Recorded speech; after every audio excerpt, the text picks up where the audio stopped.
Hello, hello. Welcome to this chat. And today I have invited Gavin Frye. Hello, Gavin. Welcome.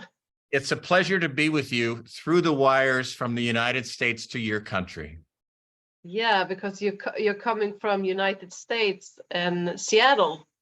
Right, and those who are listening to this or watching it may be anywhere around the world, and somehow we're magically invisibly threaded connected to each other, which is astonishing. Yeah, because I have read a lot of quotes and things that you put out on Instagram and Facebook, and it touched my heart. So that's why I have invited you to do this recording, and I'm very happy that you wanted to do this with me. Oh, my pleasure. I've looked forward to it, and and here we are. And one of the nicest things, Cecilia, is that I feel like what you're wanting is for something to be real. And so you're open to being spontaneous, and for you and I to discover wherever we may go and wherever we're called to go is where might be most valuable for other people. Yeah, that's really true. That's really true. I Yeah. like it to be authentic, to put all the stories and titles and everything Right. back, because then we can feel free. It's simplicity. I want it to be simplicity. Yes. And today I have taken a topic. I think it is from something I have been read in your a quote or something, and it's which voice do you follow? And this is very sorry. If only when we were in kindergarten and first grade and second grade and third grade, all the way, those who were teaching us about life would talk about what you just said in that question. Which voice do we follow? Just the question itself seems to raise curiosity of, is there more than one? Is there, and yes, there are. And I have a chapter in my book. The book is called The Real You, Leading Your Life from Your Authentic Self. And it's called Healing Your Inner Family, because it acknowledges that we have many different aspects inside and we have many different voices inside. We get to choose which ones that we listen to and follow. But I do think it's important to honor all of them, that they can be, there's a safe place for them to be heard, even if two voices inside feel very differently about something. One place wants to move to a new country. Another voice, another aspect says, no, that would be too hard and overwhelming. I want to stay right here. So we go, well, which voice do we follow? Well, what if you let each of them talk and talk to each other, and maybe a clear direction will start to emerge because they're both got listened to. So then there becomes a kind of a combined voice that might be, okay, yes, let's go on an adventure, but I need your help because it's scary when I go on that adventure. I need you to hold my hand. Can we do that? Yes, we can. So you start to unify different parts of ourselves and different voices. Yes. And sometimes they are very strongly. They get loudly, and it's like there are many voices, many voices. Yes. Like a meeting up there in your head. That's right. And you can't control it. It just everyone is talking, and telling you a lot of stories and a lot of things. Yes.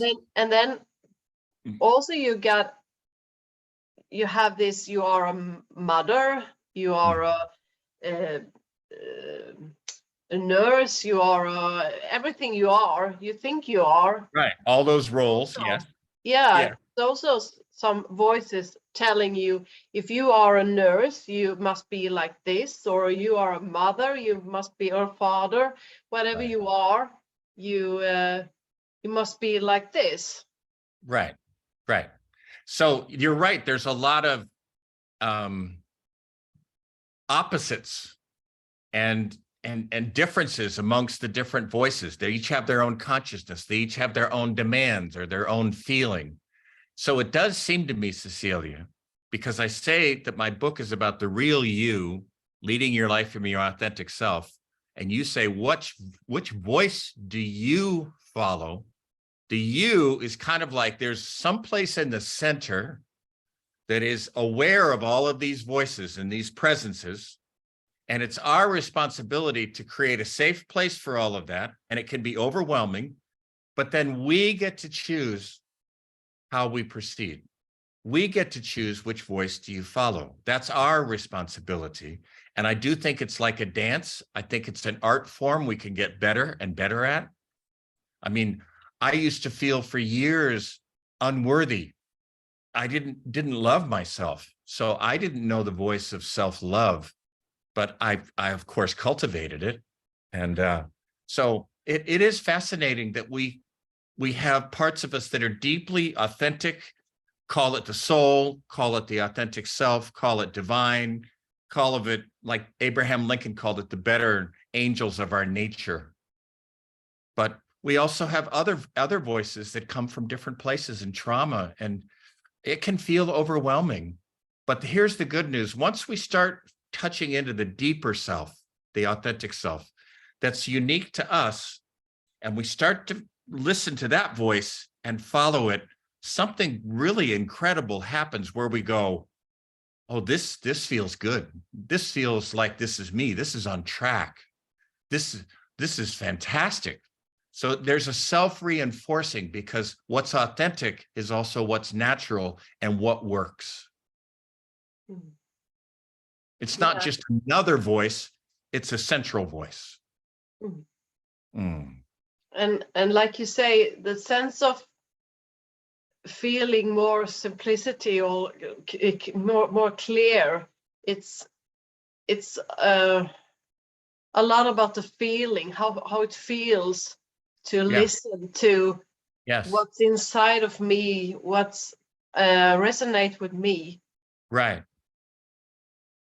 Like a number of years ago, whatever process you did, whatever you encountered that helped you touch into a different part of you that was central and real, and that you've been following ever since, I mean, it was like discovering gold, right? And then there's a feeling that goes with it. It's an energy. Yes.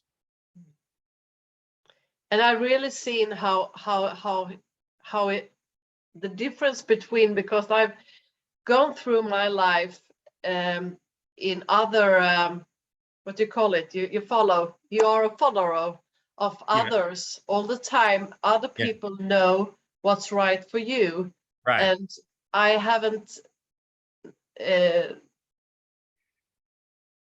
believed in myself in that way, that I knew about. I didn't believe in myself, so I thought that other people know better than me. Yes. And then you go far away from that inner feeling. Yes. You can't hear it. Right. What's inside. Right. It's so busy up there. You're looking out. What do you say? What do all the people say? And you can't hear your inner self. I think that's one of the things I talk about in the book, because the book is I wrote it to help people cultivate a rich, real connection with their authentic self. And that's a process, but it is a natural process. And one of the things I talk about is that when we're born into the world, if you see a baby or a 6-month-old child, they're totally authentic. They couldn't think of being inauthentic. They couldn't if they tried. But then for most of us, what happens on this planet is we have some kind of difficult or traumatic circumstances that happen that are disturbing to us. Maybe we are with an alcoholic father and he hits us. And we start to learn there's danger. And so we start adapting ourselves to the outer and to trauma. And so we move into a false self or an adapted self. It's not good or bad. It's just, like you said, it's a step away from who we are. We put it on to survive and protect ourselves, but then we get lost in the adaptation. So part of the process is starting to touch back into who we are, like you did a few years ago. And all of a sudden, now you're building your life on that road and that presence.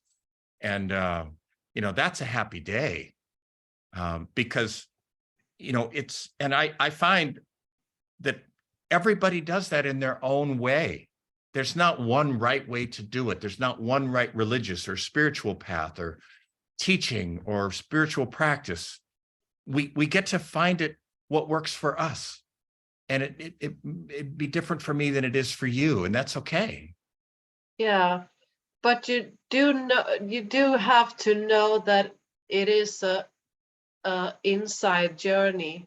Yeah. You can't go out and ask all people, and you can't put drugs and things in you. Mm-hmm. So you can't be clear in your head, because I had so much medicine and was so depressed, and so I didn't have a clear mind at all. Right. And it's if you take like one medicine to sleep, and one medicine to your the depression, and one for ADHD, and one from bipolar, then it's full in your body. You can't see things clear. Yes, it's like dirt on the windshield. The windshield is designed to be clear, but it's not clear anymore. It's dirty. Yeah, because if you think about a drunk person. Yeah. It was like that for me, to put all these things in your. When I stopped doing that, I had to feel every feeling come through me, and it wasn't a nice feeling. Yes. But it had to be like that, because then I had to face all the natural feelings that a human being can go through. Yes. I think you're right. And this path of being authentic or being ourselves, it takes bravery, it takes work, it takes courage, and it takes tenacity to keep discovering and keep moving ahead.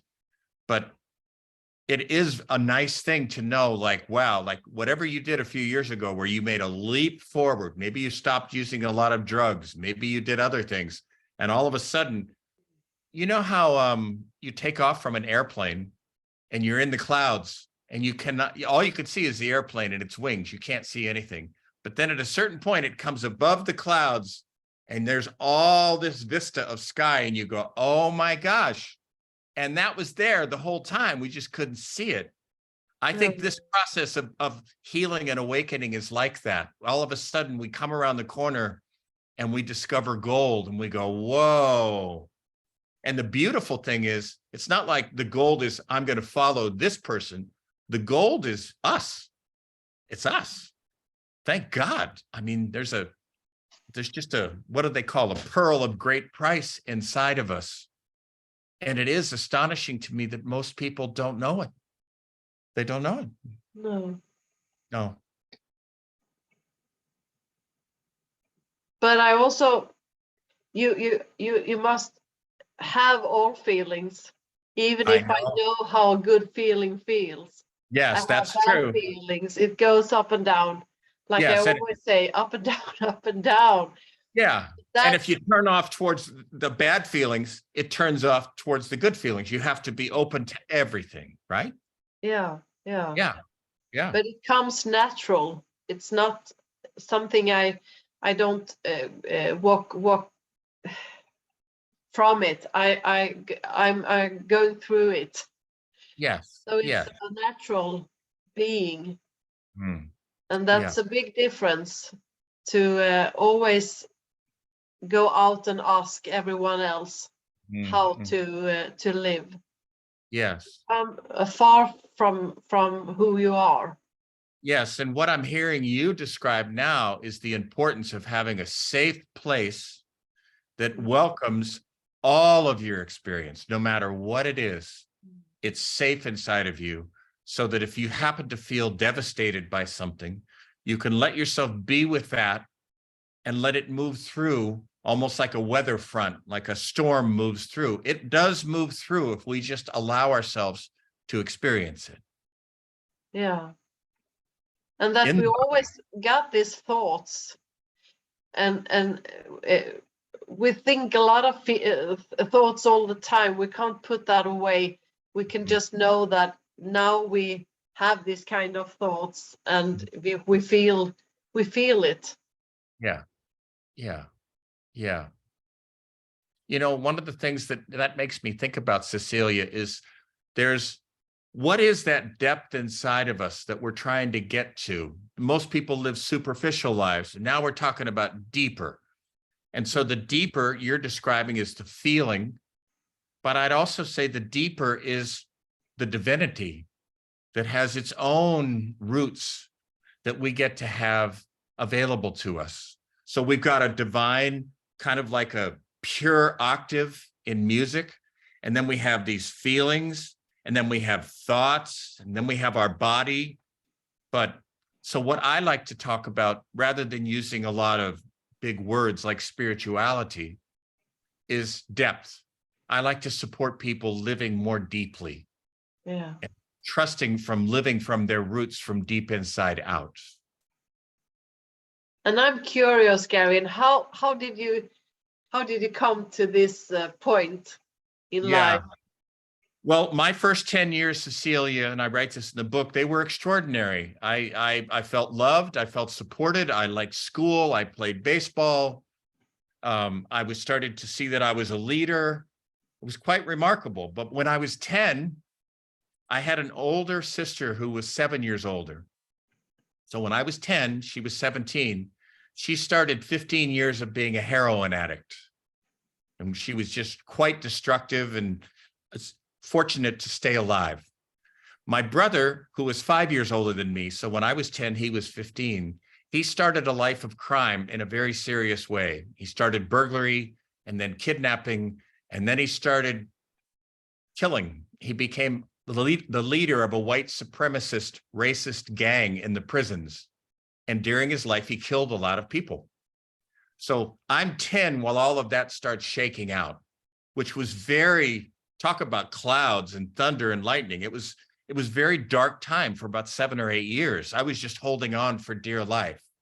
And I did things to survive and protect myself. I pretended that I was fine, but underneath I was not fine. It was really painful and it was dark. And I started to feel not worthy. All of that happened in the first 10 years I started to lose touch with. So, but the good news is when I was 20, I found a woman who we loved each other very much. So that was like the airplane that goes up above the clouds. It was like, I remember going, oh, there's love. There's love. Oh my God. And the experience of being in love. And it was like, it changed everything. So then I wanted more of that. So we both were studying psychology to be therapists. And I went quite a ways with that training, but spirituality was never mentioned, Cecilia. It wasn't mentioned in school, in a bachelor's degree and a master's degree. All I knew, they didn't even talk about religion. So even though I had my master's, I wasn't prepared to help people. I didn't know who I was. But a year after I got my master's, I took a transformational workshop where inside of me, much like when I fell in love with my first girlfriend, something started to happen where, one, I felt safe to feel a lot of the feelings, the trauma from my teenage years. There was a lot stored up. And I remember the second day of that training, I stood up on a microphone and for 20 minutes, I just sobbed uncontrollably because I felt safe there. So all of that came out. And I thought I was embarrassed. I wasn't used to doing that. And I didn't think people would enjoy me. But we went out on a break and people were coming up and saying, wow, you're a very sensitive man. You're a brave man. You have deep feelings. And they wanted to be close with me, which was surprising. But later in that workshop, I started to have spiritual experiences. I started to have my intuition opened up to me in a very real way. My imagination, I started to see some of my gifts. My whole life opened up pretty quickly at the age of 25. And so all of the earlier pain led me to places where I could find a way to move through it. And I still keep moving through it in layers throughout my life, but I took a big leap forward when I was 25. So beautiful. But how about your family now? Well, my sister was able to get clean from heroin through Narcotics Anonymous, a 12-step program. My brother, after 15 years, while he was in prison, a prison ministry volunteer came to visit him one day. And my brother had actually begun asking himself, is there something more beyond this hatred I've carried for so long? This man talked to him about Jesus Christ, and my brother had a full-blown religious conversion. It's like all of the hatred, all of the racism gone, gentle, and he just had this love for Christ and love for himself. He became a model inmate. They let him out early. He went to work for a church in Oregon and here in the United States, and he worked with the teens because he was very powerful given everything he'd walked through. He still had all of his tattoos, but he was mild-mannered, very wise. And, you know, he did that for about 7 or 8 years, Cecilia. It was the richest time of his life. He got married. He was going to have a child. Unfortunately, he had an automobile accident one day and suddenly died when he was 42. So his life was, the trajectory of his life was quite dark and then quite light.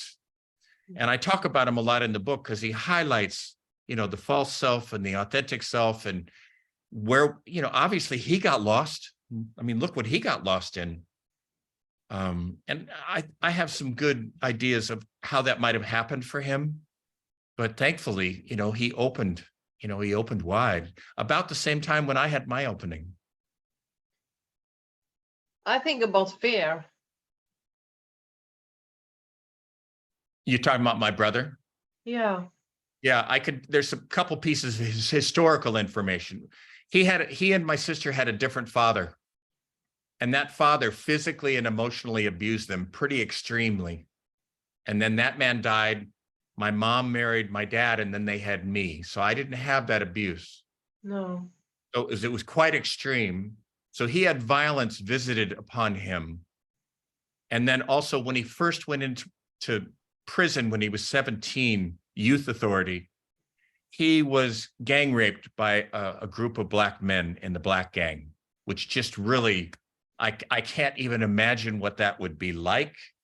But if you take what his father did and then what the gang did, black or white, the trauma of that kind of a experience, you know, I think it set something off in him.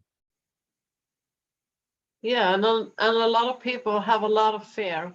I Yes. did also have a lot of fear because I didn't understand. I couldn't come close to who I am. I didn't know. I thought I was my thoughts. Yes. And my thoughts, all the voices in Mhm. my head wasn't Right. kind. Yes. And I was listening to them. They were telling me who I am. Right. Right.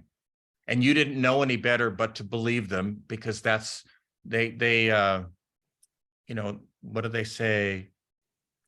You didn't know any different. That was all you had, right? That was all I had, all Yeah. I heard, all I understood, Mhm. all I felt, everything.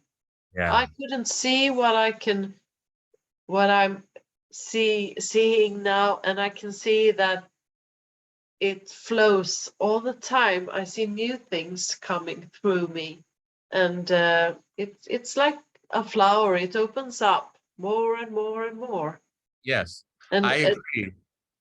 and I think it always is going to be like that. That you Mhm. see what you see, and it opens for more and more. But Yes. I thought that I was my thoughts. Well, that's the distinction you're making, which I think is very powerful, that I think is very common, is that we get locked away, identified with our mind. I think my brother also had a lot of hatred thoughts. He was afraid for himself, but he also had a lot of beliefs that were very separating and alarming, and they gave him authorization to do violence. And so they were very disturbed thoughts. He was delusional. Something about when he met that man and that man talked to him about Christ, all of a sudden it pierced through all of that. It just pierced through all of it. And he was available to who he was in a way that he didn't even know existed. Just like what you did. His was dramatic. Mine was not that dramatic, but I do think that we need to make, if we're going to be on an awakening path, we need to recognize the difference between the mind and how we experience ourselves when we identify with the mind, and the heart and who we are. Very different places inside of us, and they energetically feel very differently. Yeah, because you know how it feels when you touch your heart. Yeah, You feel, you really know the difference. Yeah. I had fallen in love when I was 20, but still I was lost. And then when I took that workshop, I started to pierce the mind and go deeper to my feelings and then my heart. And it was like, oh my God, it was like a miracle. It was like the sun came out, and it's, and that was 42 years ago, so I like you, I'm always opening to new layers of depth and the heart and new ways, nature, different teachings, different teachers, relationship, taking care of my body. I mean, there's so many opportunities to, exercise our love. It's a glorious path. It's just a very fulfilling path. It just keeps revealing itself, right? Yeah, so we are never the same. No, like we were yesterday or the minutes before. It's always new, and that's very hopeful that we always have a new chance to change things that we don't like. Yes, I once heard a saying, I think you'll appreciate, Cecilia. There was a man talking about marriage and how most people who are married get very tired of each other and they start not liking each other. And he said, my marriage isn't like that. He said, I discovered very early on, he said, I've been married for 30 years, but I know that I don't know my wife at all. So that told me he was open, if he walked in the kitchen in the morning, to encounter somebody new that was different than the day before. And he was curious to find out what was different. And they were both that way, and they had a very rich relationship. Yeah. But it can also be sometimes when someone is very closed. Yeah. And you are in your awakening. Yeah. It can be difficult to be with. I feel like that when I'm out with people that are very up in their head. Mm-hmm. It's not that nice to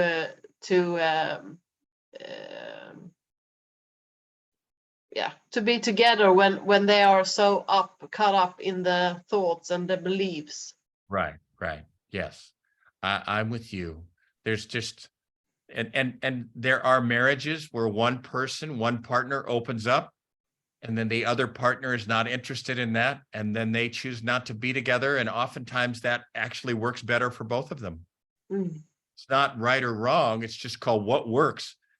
And there are many partners that open up, and because they open up and the partner who loves them sees that and goes, wow, I'd like some of that. And they decide to start opening up too.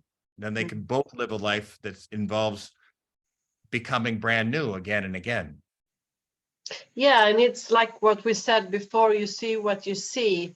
And if it's a big difference between people, it's more, if I can see other things, it's more difficult to be together.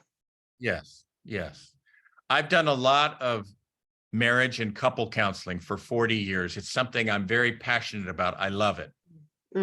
About 10 or 12 years ago, Cecilia, I had a realization of a very essential characteristic of a flourishing intimacy and partnership. And what that was the essential characteristic was that each partner had a curiosity about and cherished their partner's experience as much as their own. Even if it's different, they had a curiosity about it and they cherished it.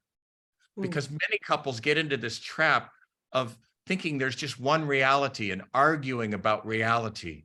But in my experience, when I work with a couple, there's two marriages going on. One is experienced by one partner and one is experienced by the other, and they can be very different.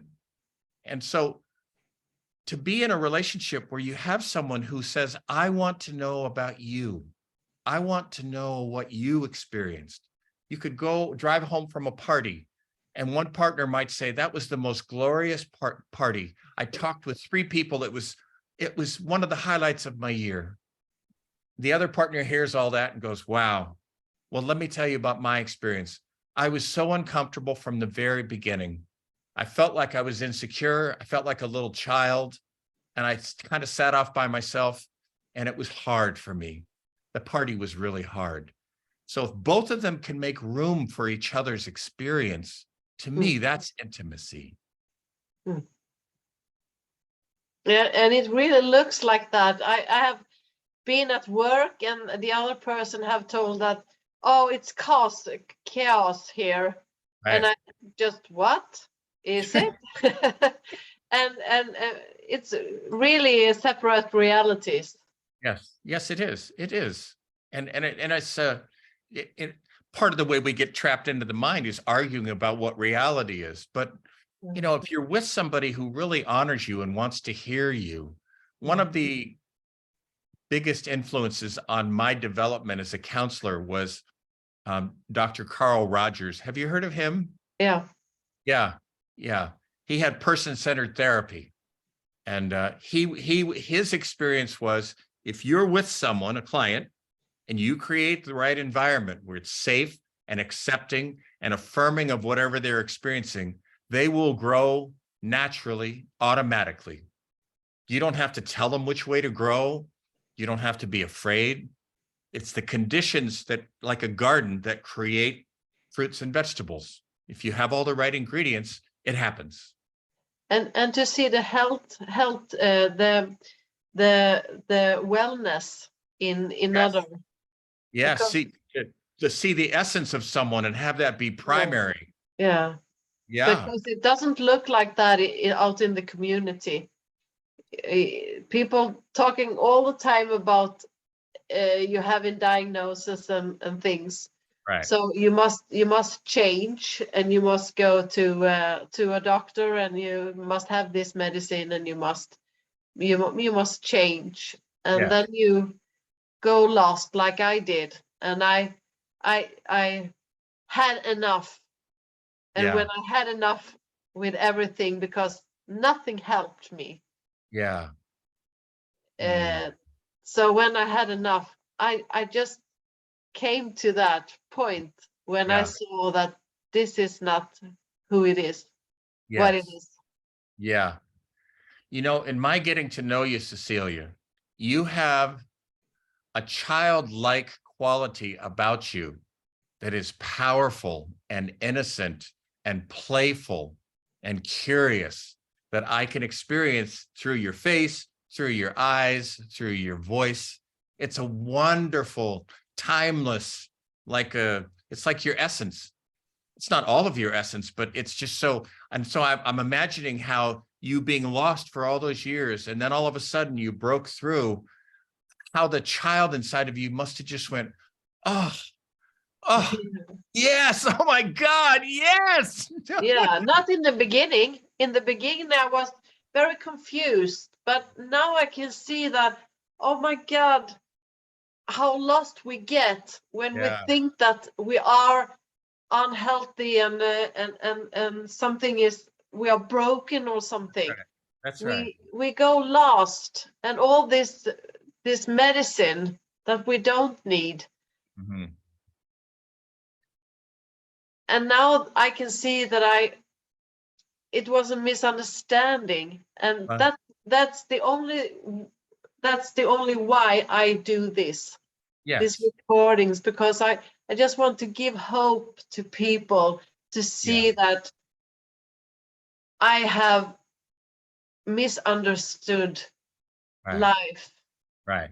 Right. And now I'm more authentic to life.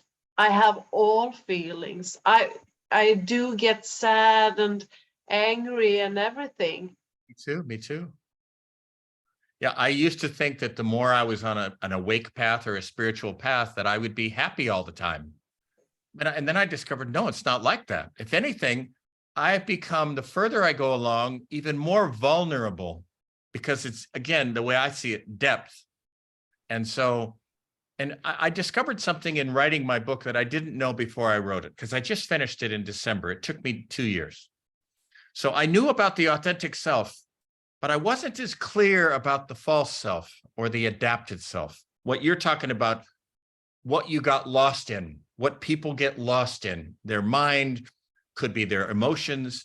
So I discovered that it was important to look at, how did I adapt? What did I get lost in? Because once I see it, I could step out of it.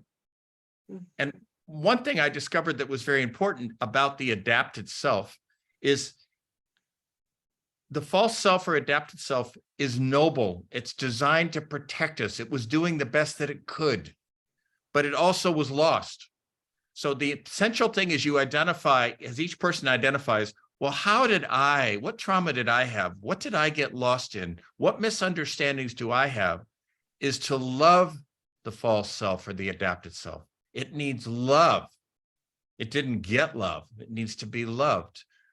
And I find if the false self is loved and not made wrong, because usually when we find the false self, we want to go to war with it, make it wrong. And that just deepens its hold on us. If we love it, I find it's willing to start releasing and letting go, because it'll follow the lead of our heart, our authentic self. So it's like we need to connect with who we are authentically, and we need to see who we're not, be compassionate, and let that go. So I see it as a healing and awakening path. It's kind of simultaneous to me. And the wisdom gives us love letters. Thank God. Thank God.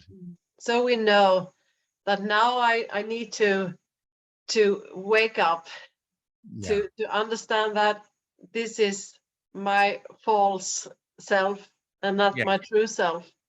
And just so I know, so I can come home, come back. Yes, it is about coming home again and again. One thing someone said to me once was very valuable. They said, it's not about never leaving home or never going out of balance. It's how long do we need to be away? Yeah. And the further I go, the less I need to be out of balance or lost, and the more I can return home. But I also find that how I return home continues to evolve and change. What worked for me 10 years ago, at a certain point, doesn't work anymore. I find new ways to come back home. Like in my life, nature has just been so profoundly guiding and healing in its beauty and in its, nature is authentic. It can't help but be authentic. When we're out in it, we become more authentic. And so I have it more and more of my life. You see, like in my Instagram, where it's a beautiful, beautiful videos you got on Instagram. Yeah. I hope more people can see that. So I say go out in Instagram and look, because they are very beautiful nature. Yeah, and I have a good friend of mine, he said the other day, he said, I was so out of balance the other day, something very disturbing happened to me. And he said, I thought about going onto your Instagram, and I just spent about 15 minutes just, gliding through it. And I came right back home. And I know that I love doing that Instagram. I love those posts. I like curating pictures of nature because I'm immersed in nature and which order and different wisdom phrases and videos. It's an art form. I love doing it. I just love it. And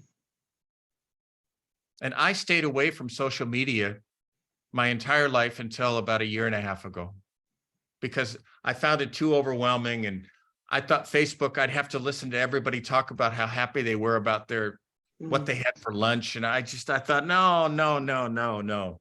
But, I'm finding my own way to be authentic. in social. That's the key. Yeah, but because there's a difference, because I didn't like Facebook at all before. I wasn't there. But now I put out a lot of pictures and things, but it's not that I want to be anyone with it. I just want to be happy in it, because I have looked in a so different direction where I felt awful, and now I'm happy to be in it. So it's like I honor the life can bring me those moments with my family and with it, and I don't want to say that, look here, look what I do, or look what happy life I got. It's not that. It's more of a sharing from overflow. I know in the book I talk about the authentic self and identifying the false self, and then the whole middle section of the book is all about different ways to cultivate a rooted connection with who we are, the authentic self. And there's many different ways. And then the whole final section is about, once we start to come into who we are, we're drawn towards a vision, and we're connecting with our gifts, and we want to serve.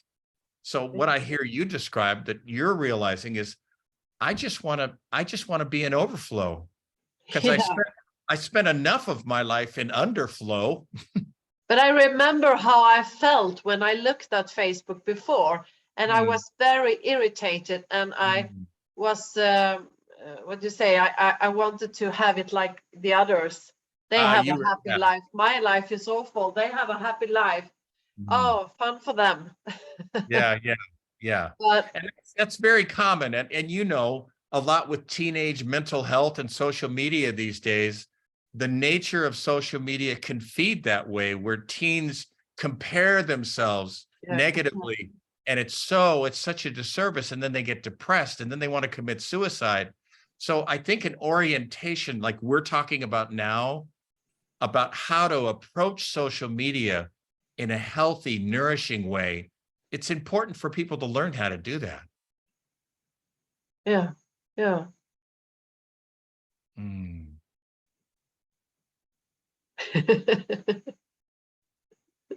It is. But because of our separate realities, if I post something on Facebook, someone thinks in another way, and I can't help that, because we all think different thoughts about it. So I know why I put this post out, and it's because I'm so happy to do these things more now, and I'm happy to be in life, because I didn't want to live in Well, I think we grow up, if we're not in touch with who we are, we're incredibly sensitive, much more so, to other people's opinions and judgments. And as we get more connected with who we are, we start, I think, I have developed a capacity to let other people have their own reality. And even if they come towards me with it in a negative way, I've learned to just let it go on by, because it really doesn't have anything to do with me. So anytime I encounter something, I go, does this have a message for me? Can this serve me? And if it doesn't fit, I just let it go. I don't need to take a position. I don't need to know. I don't need to be right. I find I spend more time these days, Cecilia, in not knowing, even though I've gained a lot of knowledge and I have a lot of wisdom. I do, but the not knowing, not needing to pretend or force myself to know if I don't know, that's another way of getting lost. But I also recognize when I care about what other people think too much, I can see that my mood is very low. I'm not in a good place with myself. That's why I listen so much to what they say. And then I realized that, I have to step back from it for a while, because I don't see this in a good way now. I have to come back and see. Yeah. Well, I love your question of which voice do you follow, because it acknowledges that there are a lot of voices and we do have a choice. And I think as we become more awake, we start to actually make a distinction of what is coming from the deepest place inside. It's like where in the heart that we can listen to. And for each of us, I think we recognize it in our own way. Our body maybe feels a certain way. It's part of our instrument, part of our signaling, or maybe it's just the way something sounds. We were talking before we got on the recording about love and truth and how they're closely connected with each other. So when I was drawn initially at 25 to spiritual teachers, when I was with the one that I chose, it chose me. I could experience, it was like there was so much truth that some part of me just knew it was true. I never thought of it that way. It's like true. And there was a love that was coming my way that was undeniable. And to put both of those together, that frequency, that way of living, I know if I'm really try to tell somebody something truthfully, but I don't say it with care, it's not the same. It's not the same.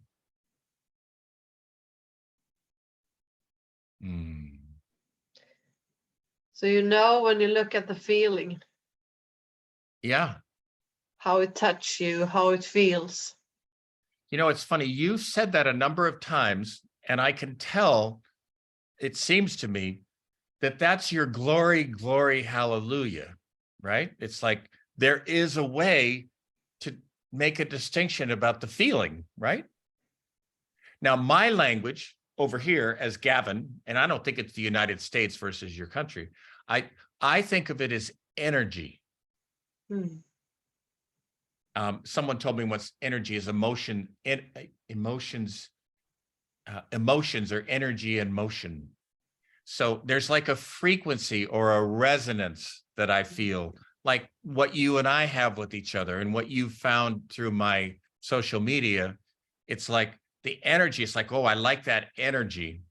I find it easier to relate to that as versus an emotion, because I know I can be, the energy includes emotion, but it's not just emotion. I remember when I first started to have spirit just roar through me, there were emotions that went with that, but it was very distinctively some very high presence that's, oh my God, I wouldn't call it emotional, but the energy, it was just pure, nourishing energy. So these are just different words that we're using. Yeah, and I see that like the same for me. Yeah. It's really the energy, and I agree. feel deeply the energy, but and you don't even have to talk. You don't even have to. I don't even have to understand what you're talking about. Right. Because I feel if you wanna, I feel the connection. Yeah. If you want to speak. And I don't know about you, but when I go to the store and I go shopping and I walk my cart by the cakes, my emotions say, yes, let's get 3 of those, right? But when I pause and I go and I listen to another voice, like which voice do you follow? Another voice goes, that may not be a good idea. You know, that may take us in a direction we may not be happy with. And I listen to those 2 voices. Sometimes I put the cakes in my cart, sometimes I don't. But the energy, there's a presence with the one that says, it doesn't say, no, you can't have that cake, because we have that voice too. No. Yeah. But that, you know, that's this critical mind. I'm not going to follow that one. When that one was present in me, I bought more cake. It's like, you're not going to tell me what not to do. But this other one that would say, you know, we might be happier in our body if we don't have that. We had that last week. And then, but there's a presence, there's an energy with that one. So this thing that your question you have of which voice do you follow? I'm going, what's the presence or the energy of the voice that best serves you, that you want to follow? And you go, yes, I want to follow this voice. Yeah. The And I think strongest, the loudest. Yeah, well, and we recognize it experientially. If there's something about it that sings. I know when I just recently, I leased a new car. So I went to a couple of different, manufacturers. I went to their dealer and I waited. And then this one that I went to, oh, my heart just started to be so happy. I just like, oh, yes, let's get this one. Let's get this one. Was part of that the child in me? Yes, it was. Because the child to me I pay attention to the child's voice as a part of being wise. It's very important to me. And so I got a Mazda, and I also got it in candy apple red, which I just absolutely adore. So I think part of what we're learning how to do is receive and please ourselves and let that be okay. Don't you think? Hmm. I mean, not if it's candy every day, but because it's often say that to me. Oh, Cecilia, go there. Yeah. And then you go on the scale and you go, yeah, I see which voice I've been following, right? Yeah. Right. But I do have stopped with many awful things. So like alcohol and cigarettes and a lot of medicine. So if my voice say that, Cecilia, do you want to have candy? I say, okay, it's okay. Yeah. You have to be a little kind to yourself sometimes also. Yeah. I agree. I agree. There's no right or wrong, but it is a process of discerning each time. It's case by case with everything, right? Mm.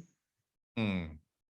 So we can't be too hard on ourselves, but we have to know the consequences when we listen to our thoughts, because that's what we do. We listen to the voice and believe in that thoughts and react on it. Yeah. It's almost like we give authority to the thoughts or the wrong thoughts. Mm. We realize what we're doing and we go, oh, that's I remember it was probably about 3 months ago. I don't drink a lot of alcohol, but I have. But I came across some information from this man who's done all the research on all the studies about the impact of alcohol on the body. And I read about this and I listened to him. It was shocking, Cecilia. I mean, the impact of what the alcohol does to the body. I had no idea how destructive it was, even small amounts. I didn't know. It was chilling. I've barely drunk since. And so I can be quite disciplined, food, alcohol, exercise, if I'm doing it because out of love. If there's a spiritual intention behind it, like I've been practicing intermittent fasting, where you go a longer period before you eat. And so 2 or 3 hours before I'm supposed to eat, my stomach, that voice says, come on, we're close enough. Let's just do this, And so, but I really, and again, it's not rules, it's not right or wrong, it's not judgment. It's like, no, we're going to hold with this. And, so I might hold for 6 weeks and I might lose 25 pounds and go, wow. So I didn't just give over to whatever voice was the loudest. I think that's where we sometimes make our error. No. And to know that we are the only one who can take care of ourselves, right. Because no one else is going to do that for us. So we must know which thoughts which voices we believe in, and if we are going to listen to it or not. Mm-hmm. Yeah. Well, and over the years, there have been teachers that have been very, very important. They have moved me very deeply. But I find it fascinating how I choose them. It's like when I encounter them, something gets very happy and says, wow, there's a gold mine here. There's just a gold mine here. And then I start spending time with them or their teachings. And I go, wow, this is just a gold mine. It just keeps giving. It just keeps giving. You know, in a way, you're talking about which voice do you follow is really about heartfelt wisdom. And how much do we trust that? And how much are we willing to love ourselves?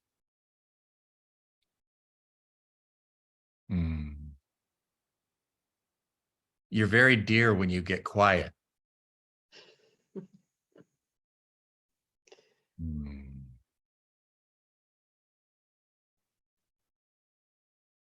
How are we doing? Are we doing okay? I think this is a very good place to end this beautiful, beautiful chat with you, Gavin. Okay. I loved it very much. Okay. I'm willing to come back anytime if there's ever anything you'd like to talk about in particular, like parenting or intimate relationship or leadership. All of what we're talking about, of course, flows into all of those areas. And I'm so happy to invite you again, Gavin. Okay. It's Yeah. wonderful. It's wonderful to have you here. And Thank I you. will put your website on this link Okay. to YouTube. So if you want to speak with Gavin, you can find him. You can find you on your website.